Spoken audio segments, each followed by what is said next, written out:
Now look at the chapter number 2। Chapter number 2 का क्या नाम है? सोल्यूशन।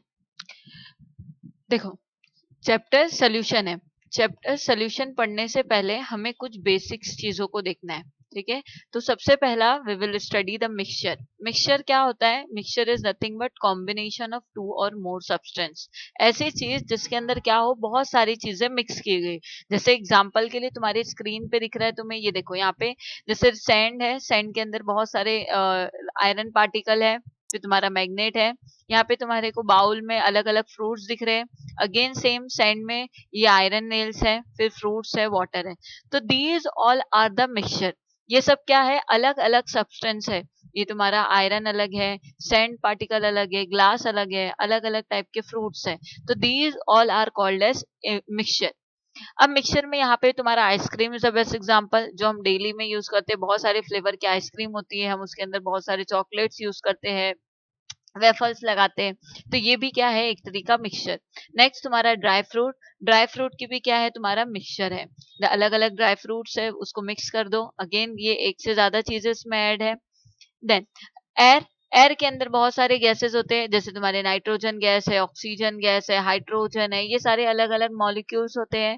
ये सारे अलग अलग मॉलिक्यूल्स मिलकर क्या बनते हैं? एयर। मीन्स एयर के अंदर अलग अलग टाइप ऑफ एलिमेंट प्रेजेंट है। तो बहुत ज्यादा है, एक ही तो नहीं है, एक से ज्यादा है। तो ये भी क्या है? तुम्हारा एग्जाम्पल है मिक्सचर का। Okay, next we will move to the next part. Type of mixture. कितने टाइप के मिक्सचर होते हैं? तो पहला तुम्हारा है it is heterogeneous mixture, the second one is a homogeneous. अभी तुम्हें ये याद रखना है हमेशा कि होमो का मतलब होता है बेटा सेम। क्या मतलब होता है होमो का? होमो का मतलब होता है सेम। मीन्स ऐसा मिक्सचर जो क्या होगा? सेम होगा कहीं ना कहीं। और हेट्रो का मतलब होता है डिफरेंट। अब क्या डिफरेंट क्या सेम? तो देखो, कहीं कहीं पे ऐसा बताया जाता है होमोजीनियस मतलब सेम फेज में अगर कोई सोल्यूशन है तुम्हारा, अगर कोई सोल्यूशन सेम फेज में, फेज मतलब स्टेट, सॉलिड है तो सॉलिड में, लिक्विड है तो लिक्विड, अगर सारा सोल्यूशन तुम्हारा सेम फेज में है या मिक्सचर सेम फेज में सेम स्टेट में है, अगर सॉलिड है तो सॉलिड ही है, लिक्विड है तो लिक्विड है, अलग अलग स्टेट नहीं है, एक ही स्टेट का है, तो तुम उसे बोलोगे होमोजीनियस। और अगर डिफरेंट डिफरेंट स्टेट का सोल्यूशन होगा तो तुम उसे बोलोगे हेट्रोजीनियस।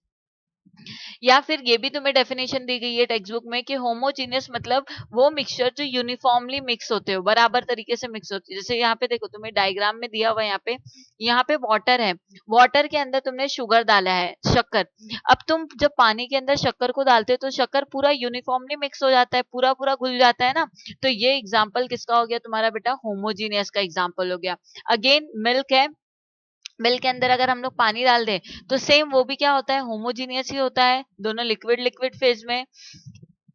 Next heterogeneous. हेट्रोजीनियस में is the best example different type of fruits, अलग अलग टाइप के फ्रूट्स है, ये सब एक साथ मिक्स नहीं होते, ये यूनिफॉर्मली मिक्स नहीं होते।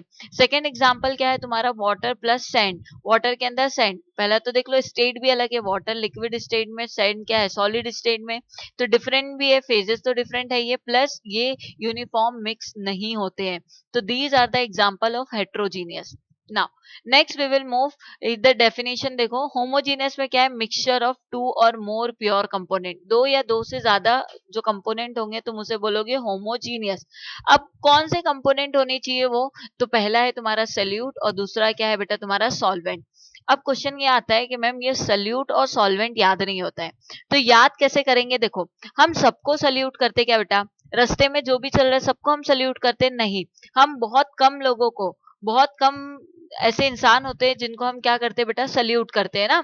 तो जिनकी क्वांटिटी कम होगी उसको तुम क्या बोलोगे? सल्यूट बोलोगे। क्या बोलोगे बेटा? उसको सल्यूट। और जिसकी क्वांटिटी ज्यादा होगी तुम उसे क्या बोलोगे बेटा? सॉल्वेंट बोलोगे। समझा?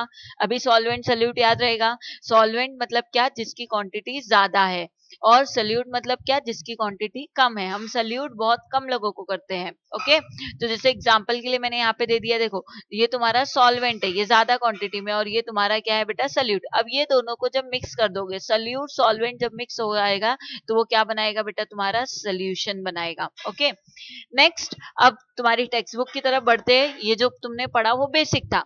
अब यहाँ से तुम्हारे को ना बेटा एमसीक्यू में क्वेश्चन आता है। ये तुम्हारी टेबल तुम्हारी टेक्स्ट बुक में दिया हुआ है, अच्छे से इसको गो थ्रू करना, क्योंकि ये एमसीक्यू के 1 1 मार्क्स के क्वेश्चन आते हैं। तो यहाँ देखो, सबसे पहला तुम्हें बेटा दिया हुआ है कि स्टेट ऑफ सल्यूट, मतलब सल्यूट कौन से स्टेट में है और सॉल्वेंट कौन से स्टेट में है, उसका एग्जाम्पल तुम्हें देना है। तो जैसे यहाँ पे दिया हुआ है सॉलिड और लिक्विड, मतलब तुम्हारा सल्यूट जो डिसॉल्व होगा वो क्या होगा बेटा, सॉलिड होगा, और जो सॉल्वेंट होगा जिसके अंदर तुम डिसॉल्व करोगे वो क्या होगा, लिक्विड। तो जिसमें एग्जाम्पल सी वाटर, यहाँ पे देखो सी वाटर, समंदर है, समंदर के अंदर नमक होता है बेटा, जो नमक क्या होता है बेटा, सॉलिड होता है, और वाटर क्या है, लिक्विड, तो सॉलिड लिक्विड एग्जांपल हो गया। बेंजोइक एसिड इन बेंजीन, यहाँ पे तुम्हारा दिया हुआ है बेंजोइक एसिड, बेंजीन के अंदर benzoic acid, again solid liquid का एग्जांपल है। शुगर इन वाटर, वाटर पानी है और शक्कर है, अगेन सॉलिड लिक्विड का एग्जांपल है।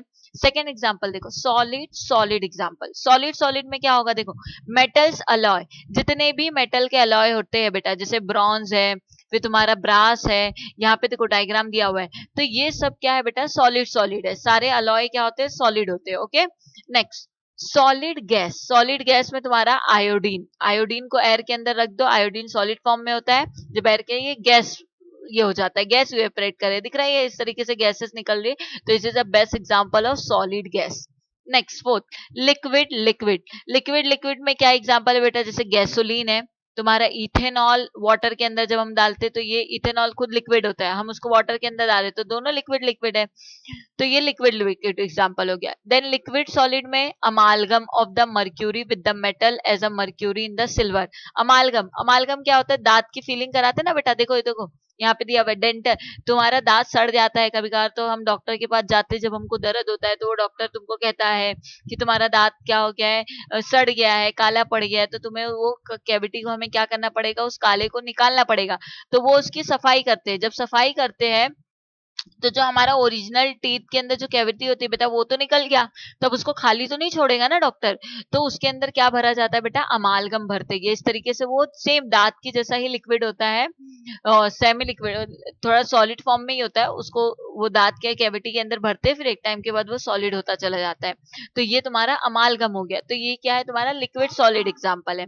नेक्स्ट क्या है बेटा, liquid gas example, liquid gas example में तुम्हारा best example chloroform in nitrogen, nitrogen जो होता है बेटा वो गैस होता है, क्लोरोफॉर्म ये देख लो जो बेहोश करने के लिए हम लोग यूज करते हैं क्लोरोफॉर्म को, तो क्लोरोफॉर्म और नाइट्रोजन क्या है तुम्हारा एग्जाम्पल बेटा, लिक्विड गैस का एग्जाम्पल है, ये तुम्हें याद करना है, ये पेपर में आता है। ओके, नेक्स्ट गैस लिक्विड का एग्जाम्पल, गैस लिक्विड में कौन है तुम्हारे, कार्बोनेट वाटर, जिसमें से कार्बन डाइऑक्साइड निकलता है, ठीक है, ऑक्सीजन इन वाटर, वाटर के अंदर से भी ऑक्सीजन रिलीज होता है, तो ये भी तुम्हारे क्या है, गैस एंड लिक्विड है। नेक्स्ट गैस सॉलिड एग्जांपल क्या है तुम्हारा, हाइड्रोजन इन पैलेडियम, हाइड्रोजन जो होता है वो क्या होता है बेटा, गैस है, और पैलेडियम क्या है, ये मेटल है, सॉलिड होता है, तो ये क्या हो गया तुम्हारा एग्जांपल गैस सॉलिड का।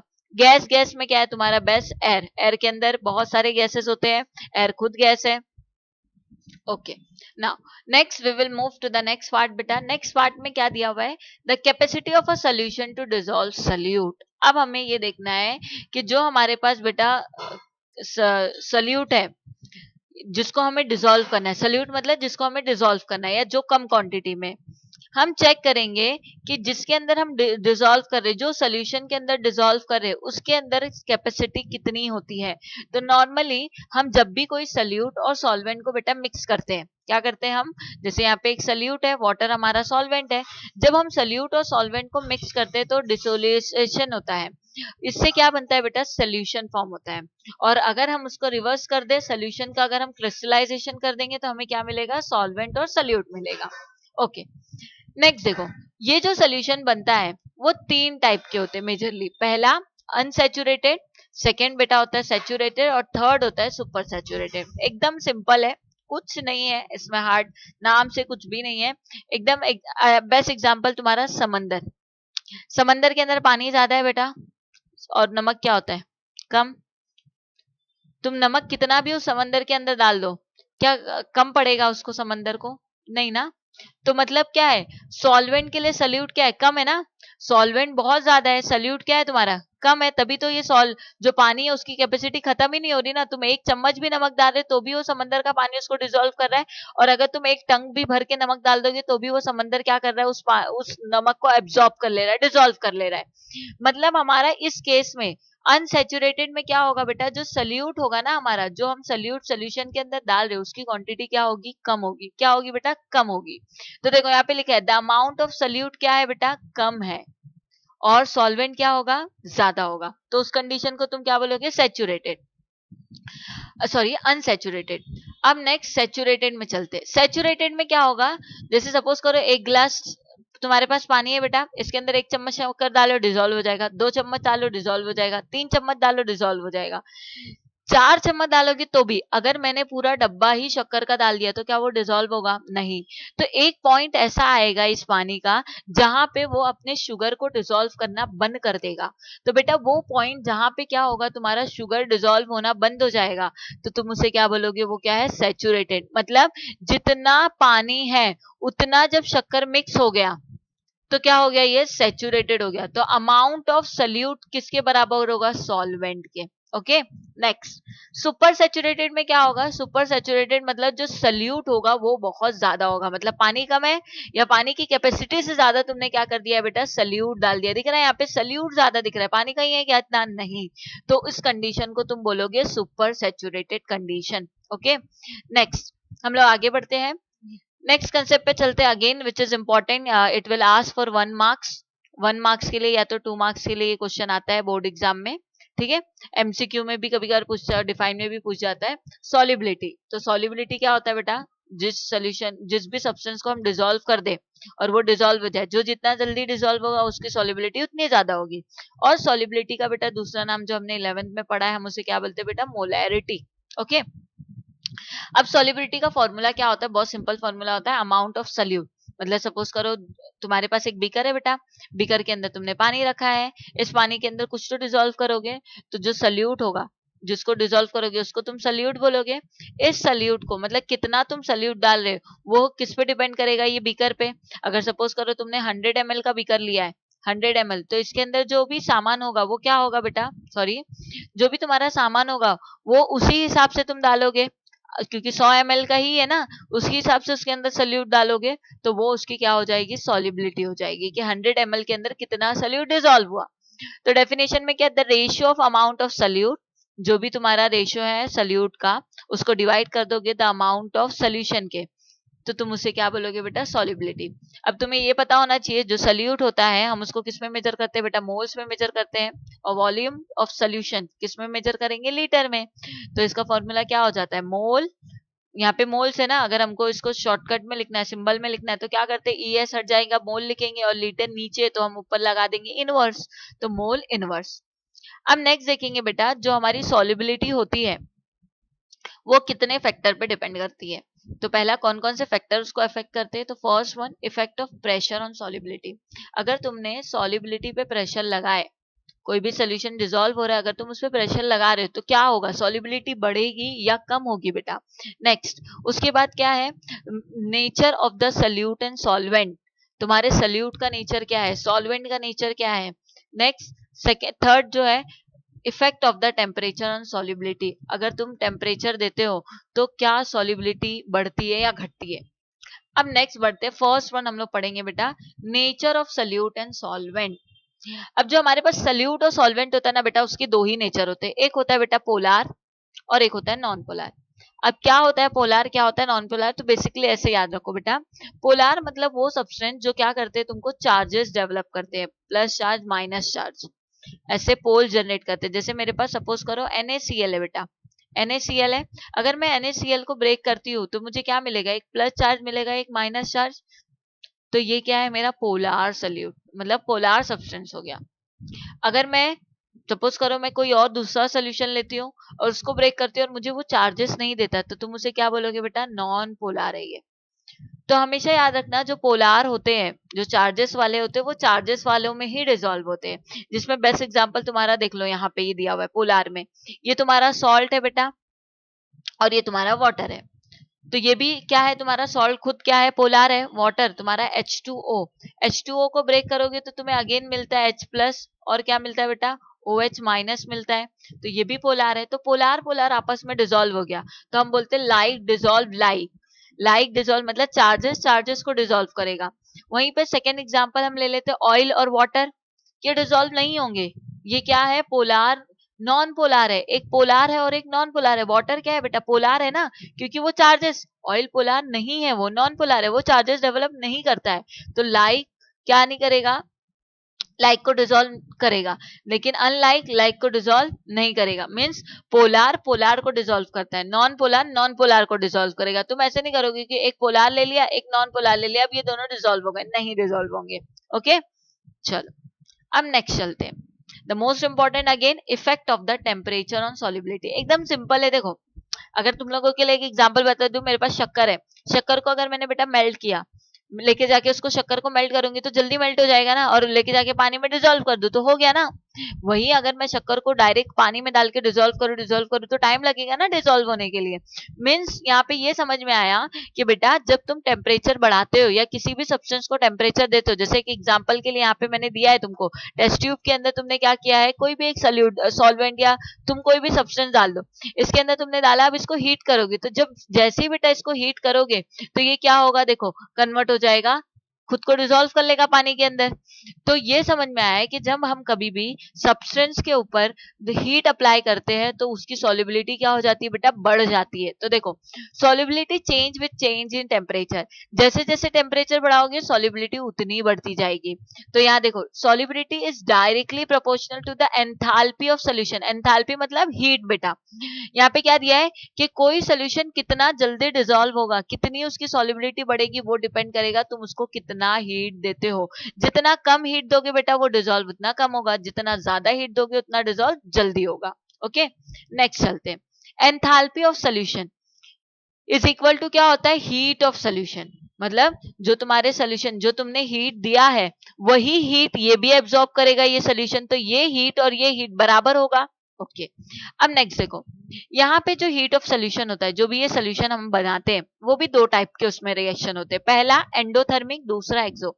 एंडो का मतलब होता है बेटा इनसाइड, एंडो का मतलब क्या होता है, इनसाइड। बुक और पेन लेकर बैठो और टेक्स्ट बुक भी लेके बैठो, कहाँ चल रहा है देखते चलो और लिखते चलो, ठीक है। एंडो का मतलब होता है इनसाइड, थर्मिक का मतलब होता है बेटा हीट। ऐसी रिएक्शन जिसमें हीट एब्जॉर्ब होती है, ये तुमने 10th में भी पढ़ा है 11th में भी पढ़ा है बेटा। एंडोथर्मिक का रिएक्शन मतलब ये होता है जिसमें हीट क्या होती है बेटा, एब्जॉर्ब होती है।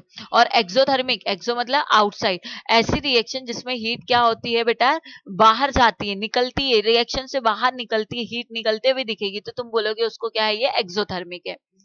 अब देखो यहाँ पे क्या दिया हुआ है, the reaction in which heat, ये जो रिलीज और गिवन आउट है ना, वो एक्चुअल में यहाँ था, वो थोड़ा मिस्टेक हो गया है, तो ये वाला पार्ट यहाँ है। तो एंडोथर्मिक में क्या है, the reaction in which heat is absorb is called as endothermic reaction. ऐसी रिएक्शन बेटा जिसके अंदर हीट क्या होती है, एब्जॉर्ब, ये इसकी नहीं है लाइन है, ये इसकी लाइन है। तो वो रिएक्शन जिसमें हीट एब्जॉर्ब हो गई तुम उसे क्या बोलोगे बेटा, एंडोथर्मिक। तो एक्सोथर्मिक उसका opposite, the reaction in which heat is release और गिवन आउट, ऐसा रिएक्शन जिससे हीट बाहर निकल रहा है तो तुम उसे क्या बोलोगे बेटा, एक्सोथर्मिक रिएक्शन बोलोगे। नेक्स्ट, उसके बाद क्या दिया है कि जो एंडोथर्मिक रिएक्शन होता है उसकी सॉल्युबिलिटी इंक्रीज होती है। जब कोई भी, देखो यहाँ पे भी एक एग्जांपल है तुम्हारा, ये तुम्हारे टेस्ट ट्यूब में जब हीट दे रहे तो ये हीट को बेटा एब्जॉर्ब कर रहा है ना, और जब हीट को एब्जॉर्ब कर रहा है तो हो क्या रहा है, ये जो हमारे पास सॉलिड पार्टिकल वो डिसॉल्व हो रहा है, तो इसकी सॉल्युबिलिटी क्या हो रही है, इंक्रीज हो रही है। वहीं पे जो एक्सोथर्मिक होता है, जो एक्सोथर्मिक रिएक्शन होते हैं उसकी सॉल्युबिलिटी डिक्रीज होती है, क्योंकि उसका हीट बाहर जा रहा है तो चीजें डिसॉल्व नहीं होगी ना बेटा। नेक्स्ट एग्जाम्पल में तुम्हें याद रखना है कि केसीएल, जैसे तुम्हारे पास केसीएल है, केसीएल को हम वाटर के अंदर जब रखते हैं, हमारे पास बीकर है, बीकर के अंदर हमने केसीएल डाल दिया।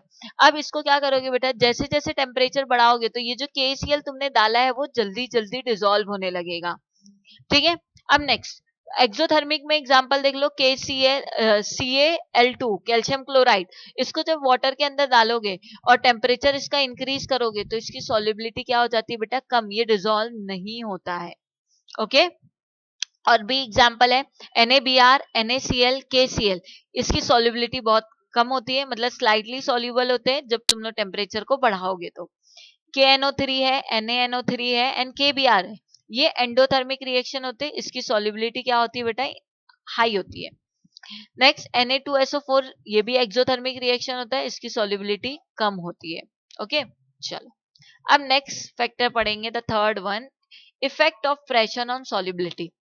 अगर हम सपोज करो हमारे पास बीकर है, बीकर के अंदर हमने जो भी हमारा सल्यूट था हमने डाल दिया, अब इसके ऊपर हमने इसको ढक दिया और ऊपर से पिस्टन दबाकर इसको प्रेशर लगा रहा है, तो ये प्रेशर लगा रहे तो ये सॉलिड क्या होगी, क्रश होगी, है ना, पाउडर में कन्वर्ट होगा, फिर वो जल्दी से डिसॉल्व हो जाएगा। दैट मीन्स अगर हम प्रेशर लगाते हैं बेटा, तो प्रेशर लगाने से एक फायदा क्या होता है कि हमारी सॉल्युबिलिटी बढ़ती है। तो देखो, कोई भी स्टेट में सोल्यूट होने दो, आइदर वो सॉलिड में हो, लिक्विड में हो या गैस में हो, ओके। जैसे जैसे जैसे सॉलिड और लिक्विड की बात करेंगे तो ये वेरी करता है कि प्रेशर कितना लगेगा, लेकिन गैस की सॉल्युबिलिटी इज डायरेक्टली प्रोपोर्शनल होता है प्रेशर के। मतलब अगर तुम गैस के मॉलिक्यूल्स को बेटा डिसॉल्व करना चाहते हो तो तुमको ज्यादा प्रेशर लगाना पड़ेगा। जितना ज्यादा प्रेशर लगाओगे उतना गैस के मॉलिक्यूल्स क्या होंगे बेटा, डिसॉल्व होंगे। जितना कम प्रेशर लगाओगे उतने मॉलिक्यूल्स क्या होते हैं, कम डिसॉल्व होते हैं। ये गैस के केस में होता है, सॉलिड और लिक्विड में वेरी करता है। प्रेशर अगर इंक्रीज करोगे तो सॉल्युबिलिटी ऑफ गैस भी क्या होगी, लिक्विड के अंदर इंक्रीज। जैसे सपोज करो मेरे पास कोई लिक्विड है, वाटर है, मुझे इसके अंदर N2 गैस को डिसॉल्व करना है, तो मैं क्या करूंगी, ज्यादा प्रेशर लगाऊंगी ताकि नाइट्रोजन गैस क्या हो जाए बेटा, ये लिक्विड में डिसॉल्व हो जाए। अब इसके लिए हेनरी एक लॉ है जो तुम्हें 2 मार्क्स में या 1 मार्क्स में कभी कभार बोर्ड में आ जाता है। हेनरी लॉ क्या कहता है बेटा, हेनरी लॉ बहुत सिंपल है। इट स्टेट दैट कि solubility of a gas in liquid is directly proportional to the pressure of the gas over the solution. देखो क्या कहना है इसका, जो सॉल्युबिलिटी है उसको हम लोग एस से डिनोट करते हैं, ओके। ये डायरेक्टली प्रोपोर्शनल होता है किसके, प्रेशर के। मतलब अगर तुम लोग कोई भी गैस सब्सटेंस तुम यूज कर रहे हो, अगर उसकी सॉल्युबिलिटी बढ़ाना चाहते हो बेटा, तो तुम्हें क्या करना पड़ेगा, प्रेशर बढ़ाना पड़ेगा। बस यही कह रहा है वो कि solubility is directly proportional to किसके होता है, प्रेशर के। मतलब अगर तुमने प्रेशर बढ़ाया बेटा तो क्या होगा, वो गैस जल्दी डिसॉल्व होगा, और तुमने प्रेशर कम किया तो वो गैस लेट डिसॉल्व होगा। अब प्रोपोर्शनलिटी साइन लगाए हो तुम लोगों ने, तो तुम्हें क्या करना पड़ेगा, प्रोपोर्शनलिटी हटाना है, इक्वल्स टू लगाना है, तो तुम्हें कांस्टेंट लगाना पड़ेगा। तो के कांस्टेंट है, चूंकि हेनरी लॉ है इसीलिए क्या लगाया गया, एच लगाया गया। अब तुम्हें यहाँ पे बताना पड़ेगा एस क्या है, के एच क्या है, पी क्या है। तो यहाँ पे बता देने का एकदम अच्छे से कि एस जो होता है बेटा वो solubility of a gas in liquid होता है, पी जो होता है प्रेशर ऑफ गैस होता है, और एच के जो होता है हेनरी कांस्टेंट होता है। ये याद रखना है, ये कौन से मॉलिक्यूल्स की बात कर रहा है बेटा, गैस की बात कर रहा है, okay. According to this law, इसके लॉ के हिसाब से क्या है कि जो हमारा गैस है, गैस में हमें प्रेशर बढ़ाना पड़ता है ना, लिक्विड में डिसॉल्व हो जाए। अगर कोई लिक्विड में हम गैस को डिसॉल्व करना चाहते हैं तो हमें प्रेशर बढ़ाना पड़ता है, जितना ज्यादा हम प्रेशर बढ़ाएंगे उतना जल्दी जल्दी गैस डिसॉल्व होगा। लेकिन ना बेटा, कुछ लोग ऐसे हैं जिनको छूट दी गई है, मतलब एक्सेप्शन कैटेगरी में आते हैं। ये लोग ऐसे नहीं है। इनका ये है ना बेटा, जब तुम कोई भी लिक्विड के अंदर ये गैस को तुम डिसॉल्व करते हो तो डिसॉल्व होता है, सॉल्युबल होता है, लेकिन ये कुछ ज्यादा ही सॉल्युबल हो जाता है, कुछ ज्यादा ही घुल मिल जाते हैं। तो वो कौन है देख लेते हैं। गैसेस लाइक जैसे NH3 है, तुम्हारा CO है, कार्बन डाइऑक्साइड, ये हेनरी लॉ को ओबे नहीं करते हैं। इसका रीजन क्या है, क्योंकि ये लोग ना पानी में जाके कुछ ज्यादा ही घुल मिल जाते हैं। तो NH3 है, इसको जब तुमने वाटर के साथ ट्रीट किया तो ये NH4 बना देता है, OH है। कार्बन डाइऑक्साइड है, वाटर के साथ ट्रीट करेगा, H2CO3। तो ये कुछ ज्यादा ही घुल मिल जाते हैं, उतना नहीं घुलना मिलना रहता है। तो ये लोग हेनरी के लॉ को फॉलो नहीं करते हैं। अब नेक्स्ट आगे बढ़ेंगे बेटा, थोड़ा सा और डेरिवेशन बढ़ाएंगे आगे। सॉल्युबिलिटी हमने क्या पढ़ा है, S इज इक्वल टू क्या होता है, KHP। अब मुझे अगर K की वैल्यू निकालना है, कांस्टेंट की वैल्यू निकालना है, तो मैं निकाल सकती हूँ। कांस्टेंट को मैंने यही रखा, ये S यहाँ है, ये P इसकी मल्टीप्लाई में, तो मैं इसको क्या कर दूंगी, यहाँ पे भेज दूंगी डिवाइड में। तो S upon P is equal to क्या हो जाएगा मेरा, KH, ओके। नेक्स्ट, अगर किसी ने तुमको बोला कि जो तुम्हारा S है दैट मीन सॉल्युबिलिटी, उसका ये क्या है, तुम्हारे पास यूनिट क्या है, तो ये हम लोग ने तो पहले पढ़ के आए थे, सॉल्युबिलिटी इज इक्वल टू क्या होता है, मोल अपॉन लीटर, ओके।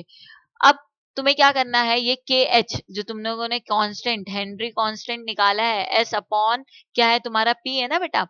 अब तुम्हें इसकी क्या करना है, यूनिट निकालना है। अब यूनिट कैसे निकालोगे, देखो बहुत सिंपल है।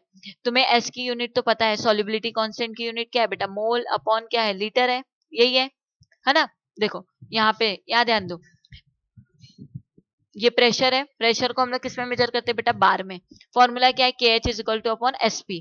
अब ये हमें पता है कि हमारे पास जो S है, S क्या है बेटा, मोल अपॉन क्या है तुम्हारा, लीटर है, ओके। और S के नीचे कौन है, P मतलब क्या है तुम्हारा, बार रहेगा, तो ये तुम्हारा क्या हो गया, बार।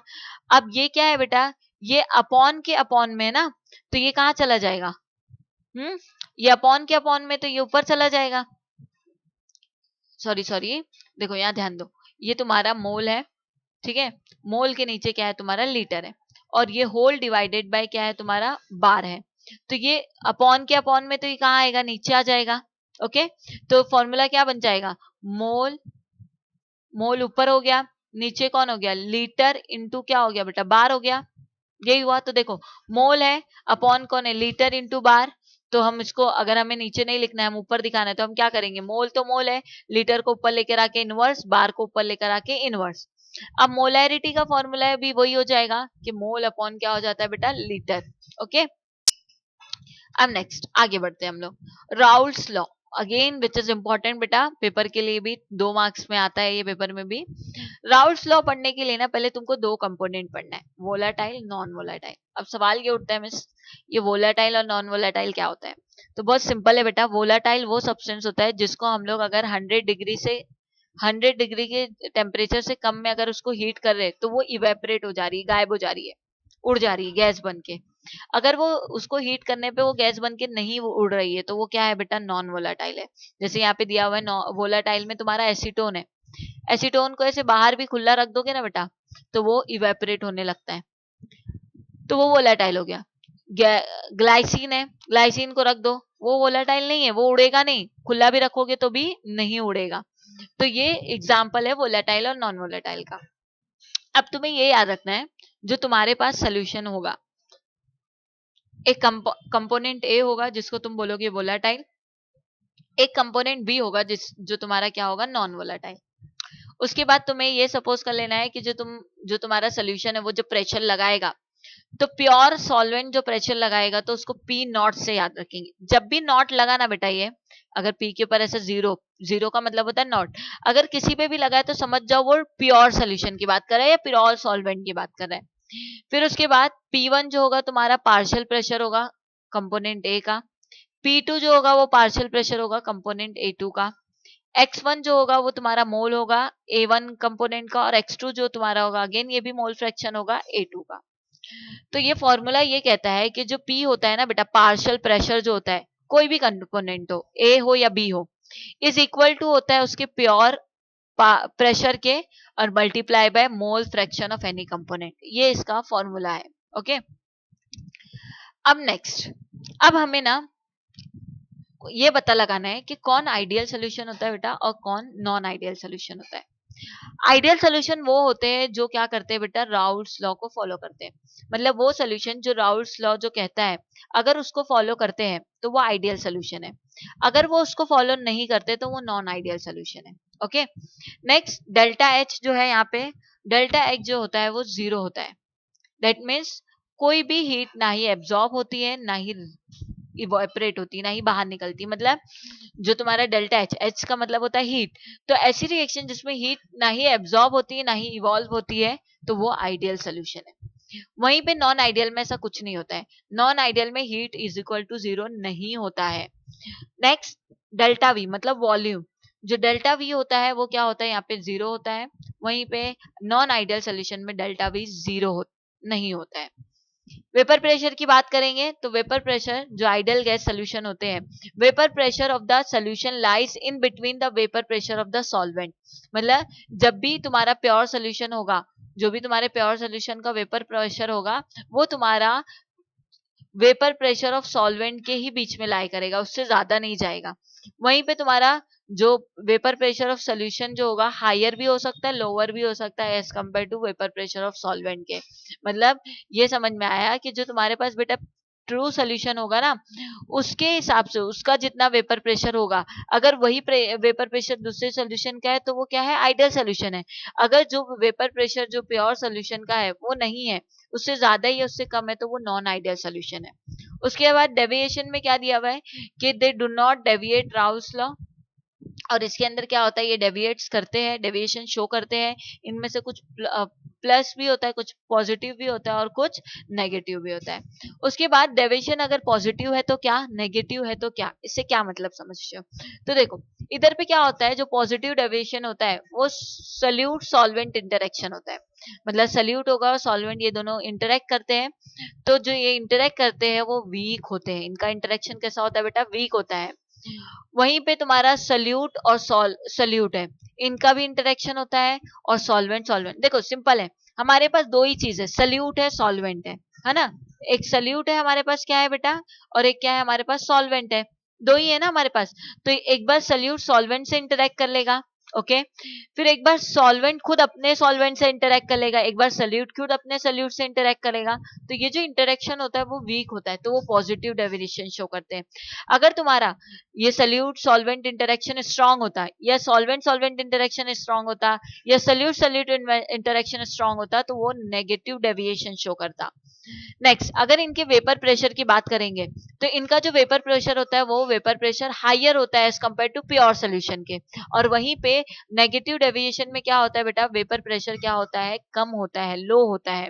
ओके, एग्जाम्पल में तुम्हारा एसीटोन एंड इथेनॉल है, यहाँ पे एग्जाम्पल में देख लो तुम्हें एसीटोन और इथेनॉल में क्या दिया हुआ है, देखो मैं इसको इरेज कर दे रही हूँ, ये तुम्हारे पास एग्जाम्पल के लिए ये तुम्हारा ग्राफ दिया हुआ है, तो तुम लोग भी यहाँ देखो, यहाँ पे तुमको सिंपली क्या करना है, दो ऐसे बार बना लेना है, ये तुम्हारा यहाँ पे लिख लेना है वेपर प्रेशर, यहाँ पे तुम्हें लिख लेना मोल फ्रैक्शन, और ऐसे एक्स बना देना है, एक एक्स ये, एक एक्स ये, और ऊपर से ऐसे लाइन बना देनी है। ओके, जब भी पॉजिटिव डेविएशन होगा ना बेटा, तो वो पॉजिटिव मतलब ऊपर ऐसे, यहाँ पे भी एक ऊपर की तरफ लाइन बना दो, ये एक्स पे भी एक ऊपर की तरफ लाइन बना दो, और ये एक्स से भी ऊपर लाइन बना दो, तो ये हो गया तुम्हारा पॉजिटिव डेविएशन का ग्राफ। ये जो एक्स की थी ये P1 था, ये एक्स पे जो गया था वो P2 था, ये जो तुमको लाइन दिख रही है वो वेपर प्रेशर की है बेटा, नीचे जो तुमने लिखा है वो मोल फ्रैक्शन है, और ये क्या है, वेपर प्रेशर। यहाँ पे x इज इक्वल x1 क्या है तुम्हारा 0। अच्छा, क्वेश्चन ये उठेगा बेटा x1 क्या होता है मिस, x2 क्या होता है, ये पता होना चाहिए। तो देखो, सल्यूट और सॉल्वेंट को x1 x2 लिखते हैं, तो जो सॉल्वेंट होता है जो ज्यादा होता है उसको हम लोग नंबर 1 देते हैं, तो वो तुम्हारा सॉल्वेंट होगा। अगर कहीं x1 लिखा हुआ है तो तुम उसे बोलोगे वो क्या है बेटा, तुम्हारा सॉल्वेंट है, क्योंकि वो ज्यादा है। और जो x2 होता है ना वो कौन होता है, सल्यूट। तो यहाँ पे x1 इज इक्वल टू 0, मतलब जो तुम्हारा सॉल्वेंट है बेटा वो क्या है, 0 है, और जो सल्यूट है वो कितना है, 1 है। वहीं पे जब हम लोग ये वाले साइड में आएंगे तो यहाँ पे जो तुम्हारा सल्यूट है वो 1 है, और सॉल्वेंट क्या है तुम्हारा 0 है। अब नेगेटिव डेविएशन में भी सेम, तुम्हें क्या करना है, इस तरीके से ग्राफ बना लेना है, एक्स ऐसे बना लेना है, ओके, और ये इसको कवर कर देना है। नेगेटिव है तो तुम्हें क्या करना है, इस लाइन का भी नीचे की तरफ कर्व कर लेना है, ये वाले एक्स का भी नीचे की तरफ कर्व कर लेना, और ये वाले एक्स का भी नीचे की तरफ कर्व कर लेना है। सेम, ये P1 है, ये P2 है तुम्हारा, ये x1 0 है, ये x2 है, यहाँ पे ये x1 1 हो जाएगा, यहाँ पे x2 2 हो जाएगा। तो यहाँ पे तुम्हारा हो गया positive deviation and negative deviation. अब नेक्स्ट बढ़ते हैं बेटा, that is called colligative property. Colligative property क्या होती है, तो सिंपली हम लोग ऐसे बोलते हैं, कॉलिगेटिव प्रॉपर्टी वो प्रॉपर्टी होती है जो नंबर्स पे डिपेंड करती है, मतलब कितना सल्यूट तुमने लाया, कितना सॉल्वेंट लाया, उस पे डिपेंड करती है, ना कि उसके नेचर पे। मतलब तुमने सल्यूट यूज किया, उसका नेचर क्या है उस पे डिपेंड नहीं है, मतलब कितने क्वांटिटी आई हुई है उस पे डिपेंड करती है कॉलिगेटिव प्रॉपर्टी। तो कॉलिगेटिव प्रॉपर्टी में तुम्हें 4 है, पहला है वेपर प्रेशर, दूसरा है एलिवेशन बॉइलिंग पॉइंट, फिर उसके बाद फ्रीजिंग पॉइंट है, depression freezing point, and the fourth one the osmotic pressure. अच्छा, ये चारों में से ये चारों में से ना बेटा कोई एक पे क्वेश्चन हर साल आता है, कोई एक कंसेप्ट पे क्वेश्चन हर साल आता है। देखो, यहाँ पे जो एलिवेशन बॉइलिंग पॉइंट और फ्रीजिंग पॉइंट है, बॉइलिंग पॉइंट फ्रीजिंग पॉइंट बहुत सेम है, कुछ ज्यादा डिफरेंस नहीं है। अगर तुम्हें बॉइलिंग आता है तो तुम्हें इजीली फ्रीजिंग भी आ जाएगा, कुछ डिफिकल्ट नहीं है। इसके अंदर तुमको डेरिवेशन आता है या तो पेपर में, अगर डेरिवेशन नहीं आया तो तुम्हें इसके ऊपर न्यूमेरिकल आता है। ऑस्मेटिक प्रेशर के ऊपर बेटा थेरी है, तो थेरी भी तुमको पूछ सकता है, वेपर प्रेशर के ऊपर भी तुम्हें थेरी दिया हुआ है। ओके,